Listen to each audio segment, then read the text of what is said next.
Today is November 21st, 2024. This is episode 67 of the In a Nutshell podcast. I'm your host, Sean Vowells, and as usual, I'm joined by Joe Meade. Today, Joe and I will preview Week 13 for the Big Ten in football and also give a little bit of an update on where we're at in terms of the college football playoff. So, Joe, first off, we are going to give the viewers a little bit of a playoff update if you're not aware and how it regards to the Big Ten teams.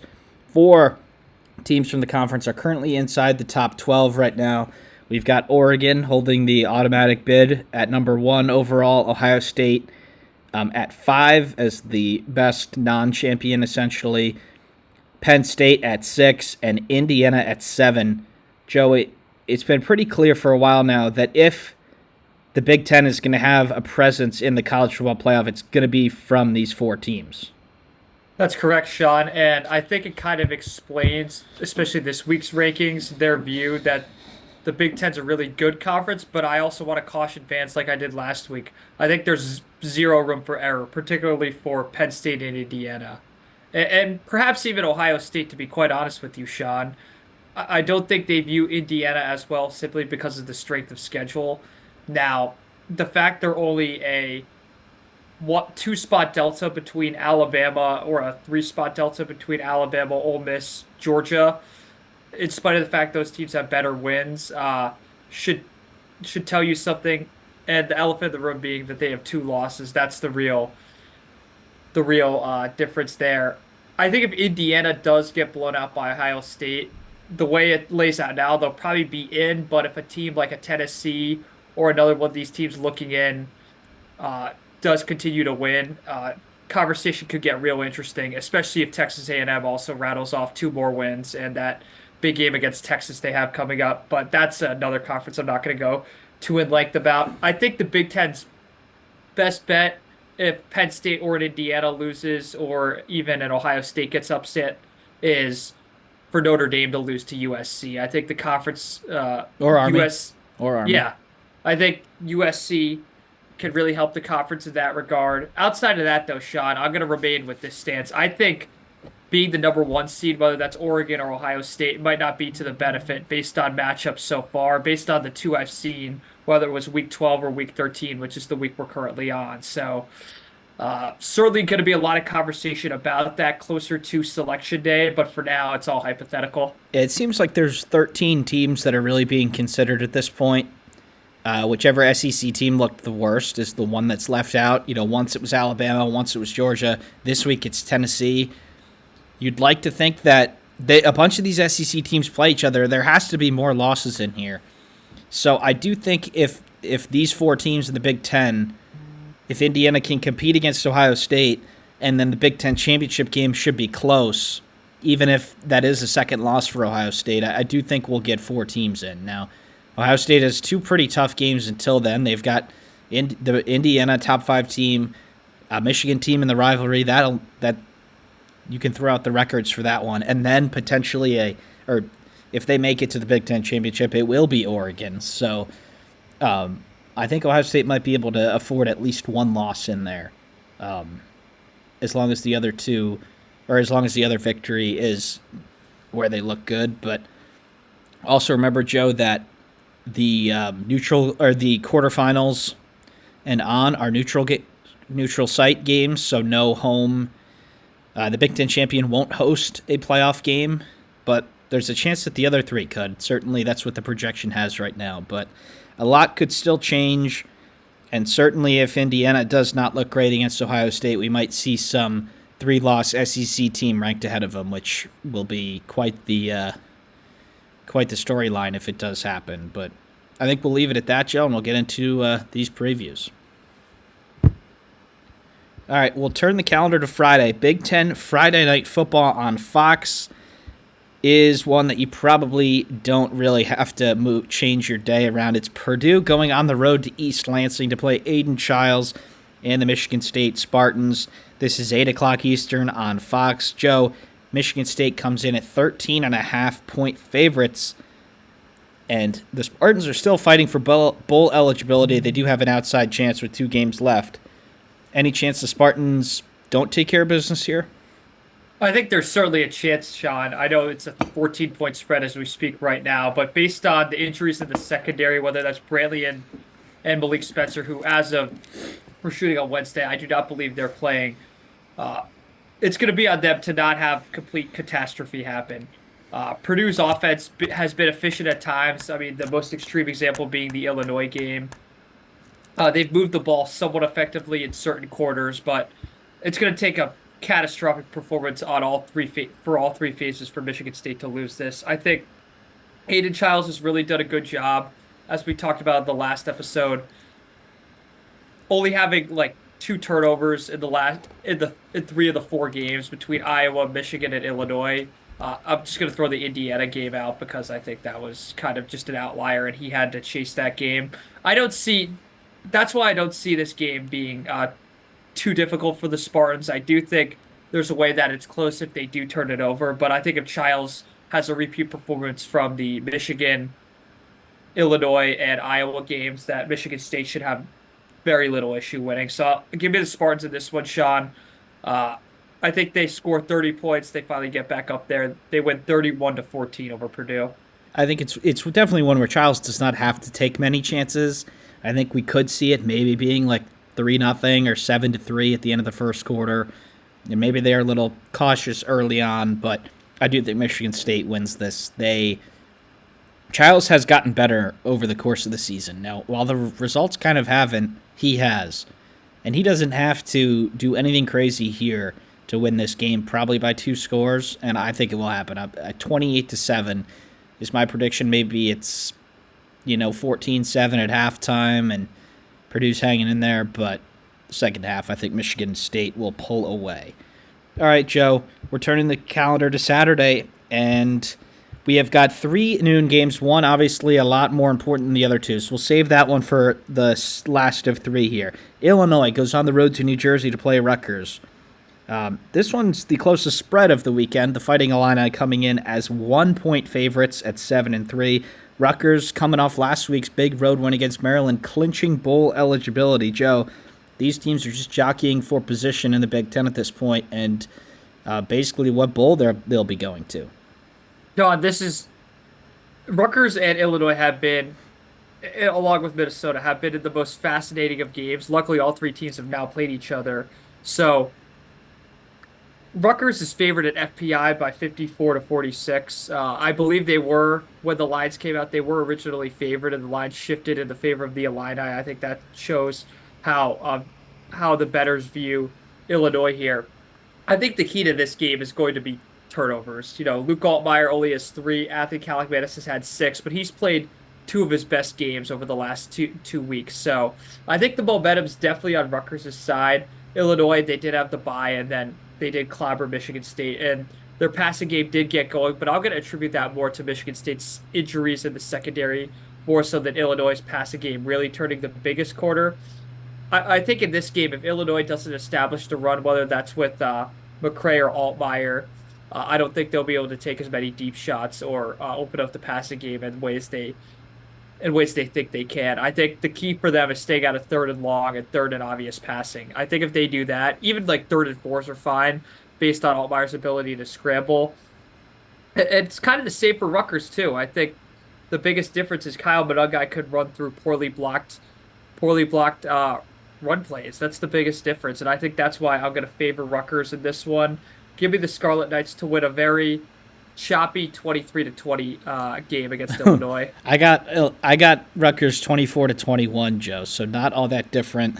I do think it'll be a game where they both don't want to lose early on. So again, I think it might be a slow start.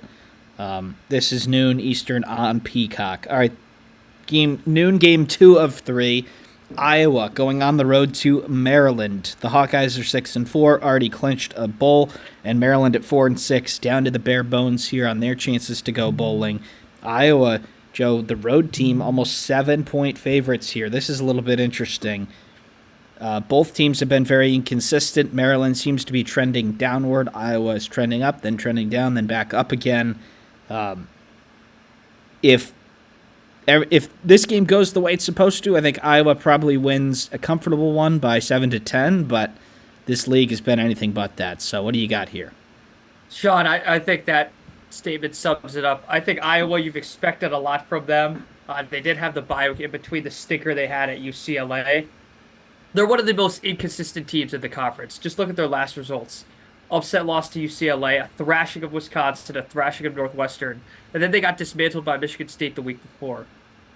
I'm not inclined to believe that's not going to continue. That's why I'm going to pick Maryland. I think Billy Edwards can make enough plays with his feet and certainly in the air to really frustrate Iowa's defense. I do think Caleb Johnson is going to have a game. I think this might be one of the higher scoring games Iowa's involved in. I do think Maryland wins this one 27-20.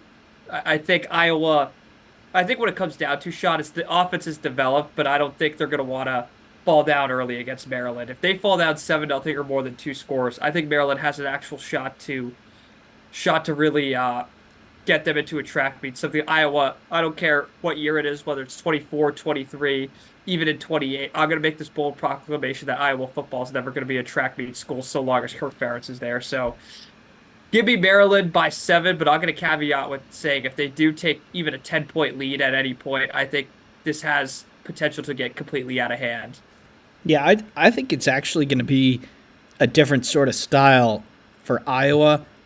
I think Maryland might be able to hang early on, and I do think Iowa's like they're not going to be able to keep up with them. Now that still might be a 30-17 type game. That is a shootout by Iowa standards. I think that's the score, 30-17 Iowa.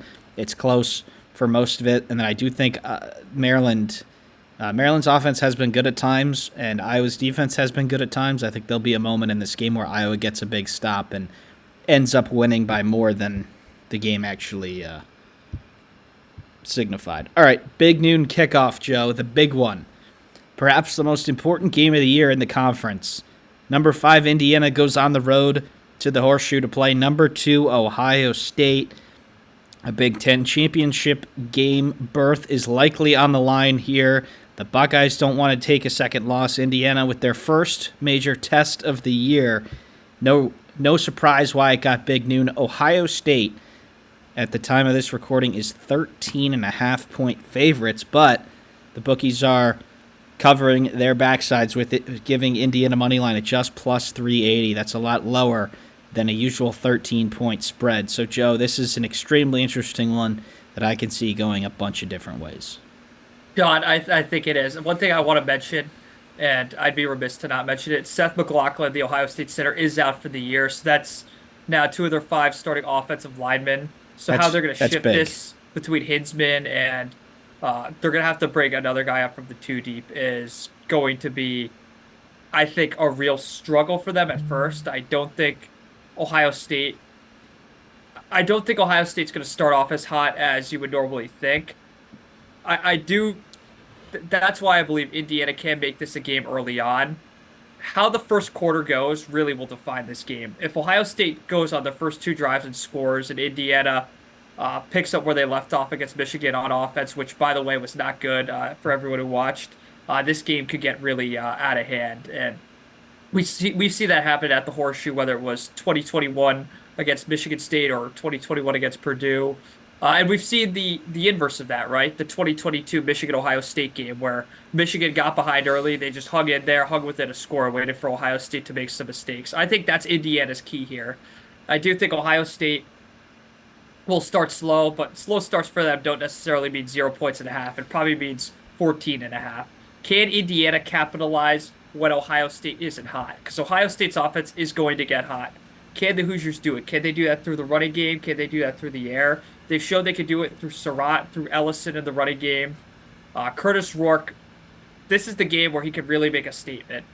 A lot of people have questioned Indiana's strength of schedule, which is 106 and 134. A lot of people have questioned the fact that Rourke hasn't played well against elite defenses, especially now that he's seen Michigan's. Ohio State's is much better. Will he be able to move the ball as consistently as he had in the other 9 games? That's a big question, Sean, and frankly, I don't have a lot of answers. Before I give my prediction, I want your take on this game. Rourke wasn't entirely healthy for that Michigan game, and obviously coming off the bye, you'd expect him to be fine there. Same with Ellison. He missed a lot of time. I think he exited in came back and then exited again against Michigan. And he's a really good running back. It does go under the radar how good he is considering Rourke and the weapons passing-wise. But the key for me is Indiana's offensive line. It was awesome all year until that second half against Michigan. If you give Curtis Rourke time, he might just be one of the best in the country. But he looked rushed and frankly really poor in that second half against Michigan. I do think coming off the bye, coming off rest that was desperately needed for Indiana, I think they will come ready to play, and I think it will be a game for most of it. And I think the Big Ten wins as a conference if this game is close, and I do think it will be Ohio State by 3, but Indiana will compete for most of this game. They'll score, they'll stop Ohio State enough on the run to make them a little one-dimensional, and I do think that offensive line absence for the Buckeyes might come up big. They haven't been great on the ground. That is Indiana's strength as a defense, that defensive line. So maybe you can get to Will Howard, create a turnover, and I do think it'll be a game that might come down to who has the ball last. And I do think that'll be Ohio State at home. But, this is it, Joe. We talk about mid-majors in basketball with one or two big tests all year. That's sort of what Indiana's going through here. Now, if they win 38-7, then you failed your one big test, and if you win or lose by one possession, you competed in your big tests. So, it's a lot on the line for a team that didn't really think, and they still might get in with one loss, even if it is lopsided, if those SEC teams do beat each other up. But they're going to be watching this game. They're going to be watching every snap of this game. A lot of those committee members didn't watch those Indiana games until the Michigan game, saw how poor the way they were in the second half, and made all these ridiculous claims. But everybody will be watching from the first snap here. So every play matters, and even if you get down big, it might be, let's make this thing look respectable. And unfortunately, that's where we're at with this game. But Joe, at Ohio State, winners likely in the Big Ten championship game, as I said earlier, and I think Ohio State will win, but Indiana does have enough firepower to potentially a bad quarter from Ohio State, a costly turnover. They might be able to steal this one. Yeah, Sean, I'm going to give my 3 keys. It involves 3 key players for Ohio State. Number 1 is Quinshon Judkins. I do think he's going to have to help out this new look offensive line a lot, and probably Will Howard, too, on the ground. I know Travion Henderson is a very effective running back, but I do think he's going to be doing a lot of his damage in this game. In the passing game or running to the outside. So that's my number 1 key. Number 2 key for Ohio State's offense, big explosive plays. Indiana's not used to having explosive plays on them. In fact, they've done a very good job of managing that. I do think if they can have a few of those, even 2 or 3, that could be key to them. That could be key for Ohio State to stretching this lead and really making Indiana play in a track meet kind of game, except this time the weapons on Ohio State's side are a lot bigger than most of Indiana's opponents. And number 3, Sean,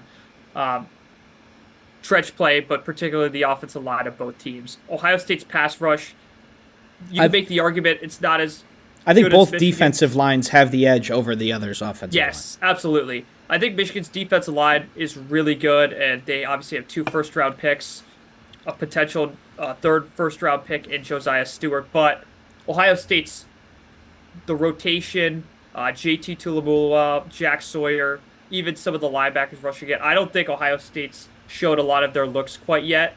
I know they showed a lot versus Oregon and Penn State, but I do think they've been holding stuff back for November, particularly thinking it would be for the Michigan game, but I do think they're going to have to show a lot here. And can Indiana's offensive line handle that? They didn't handle their first test well against Michigan.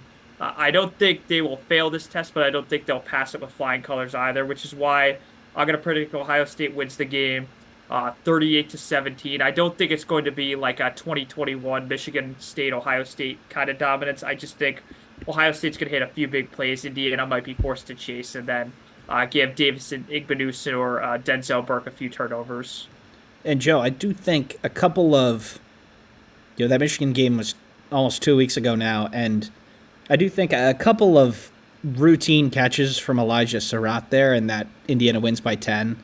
So, or 12, I guess, 7 more than 5.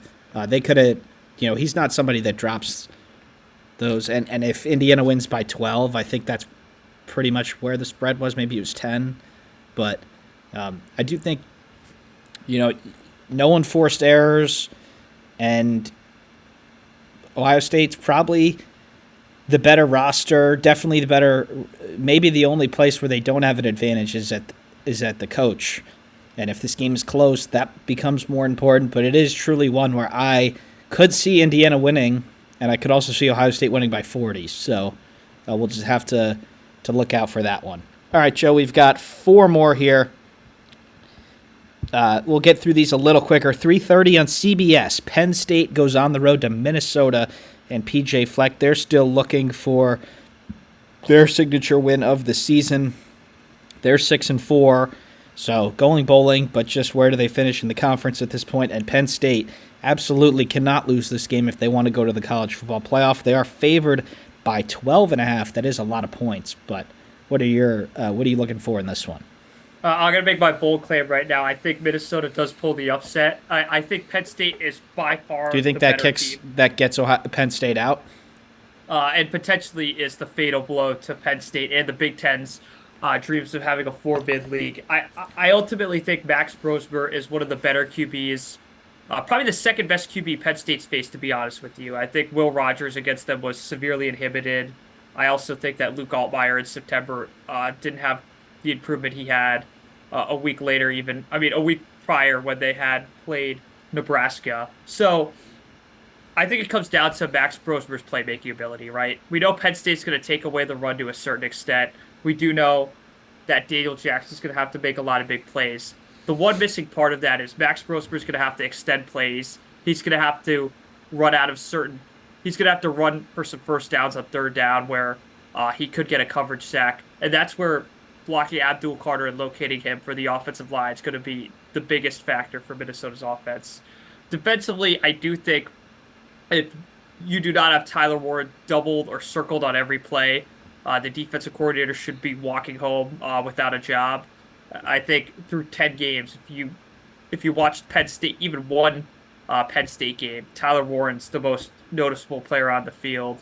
I do think getting Penn State to third and obvious passing, if you take away Tyler Warren, they're in big trouble. But I say that as if it's easy because it's not. So far, only one team somewhat figured that out. That was Ohio State, and that was more so, I think, James Franklin and Andy Kolodnicki getting a little too cute in that game. So with all that said, Sean, give me the Gophers to upset the Nittany Lions by a score of 28-23. I think Penn State does outgain them. I think Penn State outplays them, to be quite honest. But I do think Minnesota makes the big-time plays at home and roots Nittany Lion dreams of a college football playoff berth. This would be awfully, I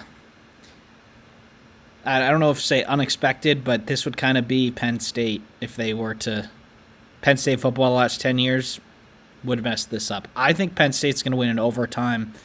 I have this being a close game, too. I've been pretty impressed with Minnesota. Even when they were losing this year, I thought their performances were still pretty good, and a couple kicks and onside kick against Michigan and missing the field goals against North Carolina. Like, there's a way that they're 8-2 right now and looking in the top 25 and having a much better season.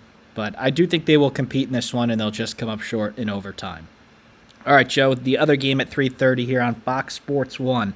Northwestern goes to the Big House as Michigan eyes bowl eligibility. The Spartans favored by, not the Spartans. The Wolverines are favored by 10 points. What are you looking for in this one? The main thing I'm looking for is Michigan to just not beat itself, right? This is one of the few games Michigan should probably win by 2 scores. Now, they haven't done that most of the year. In fact, the only game they won by 2 scores was the only games they've won by 2 scores were their non-conference games. So I'm going to be very upfront here, Sean. Northwestern's going to have to make a lot of plays, whether that's Jack Lausch, Bryce Kurtz, or A.J. Henning. I don't think Cam Porter's going to have much, if any, success on this defensive line. I think this being senior day, a lot of guys, this is their last game in the big house, particularly on Mason Graham, Colston Loveland, and Kenneth Grant. Those guys are going to be featured heavily uh, and putting more film on their NFL highlight tapes. I think it's going to go exactly how you would expect it to. I think Michigan runs the ball somewhat effectively. They make just enough passing plays, and Northwestern has a lot of trouble sustaining drives consistently. So give me the Wolverines to win 24 by a score of 24-12. I think Northwestern might score a TD and maybe go for two for some weird reason, but I don't think their offense is going to have much, if any, success consistently. I got 27-10 Michigan, Joe. This is it for bowl eligibility. It really is for them. I mean, you can't see them beating Ohio State on the road if they don't take care of Northwestern at home. So if you win against Northwestern, then you can really go into that Ohio State game with nothing to lose, and that's when crazier things happen. But getting to a bowl and upsetting Ohio State starts with a decisive victory here. I think it'll happen. Not the second part, but I do think they will beat Northwestern decisively here, 27-10. All right, we got two more, Joe. Wisconsin at Nebraska. 3:30 on the Big Ten Network. Nebraska comes in at 2-point favorites. Both teams at 5-5. That means one team has to win this game. Somebody will get to bowl eligibility after this week, Joe. Which team will it be? I think it's going to be Wisconsin. The stat that Matt Rule and Nebraska are 0-9 over his 2-year tenure in games where they've had to go to 6 wins is pretty atrocious. I'm not even going to try to hide it from the viewers. The comments he made about Michigan from 2023 that he made this week at his press conference were completely ludicrous. I don't even know why you'd say something like that. It would be like running for office and talking about some lady who you threw a rock at her window because she might have like stepped on your lawn. It was that absurd. It was kind of the dumbest thing I've heard from a guy I respect a lot and who's a great football coach. Going back to the football, I think Dana Holgerson's really improved this play calling, but I do think the fact Wisconsin did just fire their OC is going to make them run some fresh ideas, and it's going to make Braden Locke and Tawee Walker more comfortable. I do think it'll limit their playbook a bit, but I do think it's going to expand their ability to showcase their strengths a lot more so than they did with Phil Longo in terms of forcing the pass and at times just being blatantly obvious when it was going to be a run.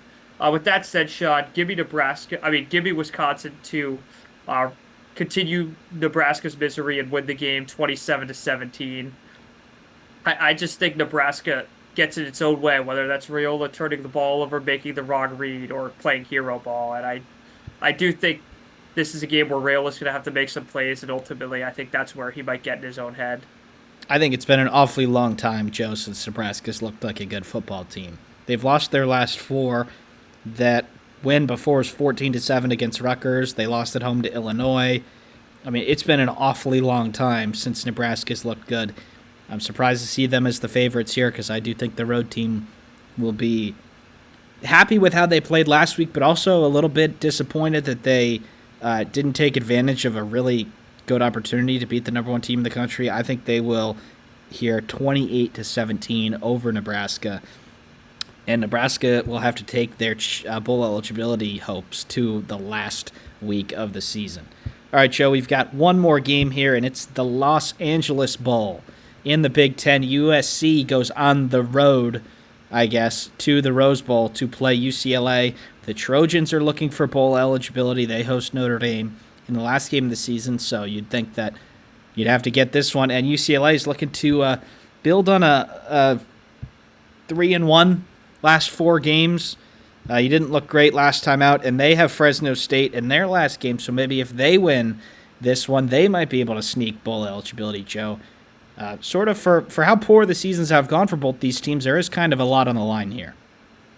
Absolutely, Sean. And I do think UCLA has the chance to completely flip this narrative. Now, if they do lose, I don't think many of their fans will be that upset. What I will say is USC has all the pressure on them because if they do win this game, they don't ultimately gain that much. I mean, the only way USC can even like 25 to 50% correct their disappointing season is by winning this game and beating Notre Dame. So I think Jada Maeva, I think he might be a little more comfortable, maybe make some better decisions But I do think UCLA's offense has improved to the extent where he's going to have to do a lot more than what he did against Nebraska. I think this game has the potential to go in the 30s for each team. Uh, for no other reason than the fact that UCLA just seems to be on a lot better of a run than USC. I think the late game woes continue for the Trojans and they lose in heartbreaking fashion 34 to 32 to UCLA. Yep, I've got the Bruins in overtime.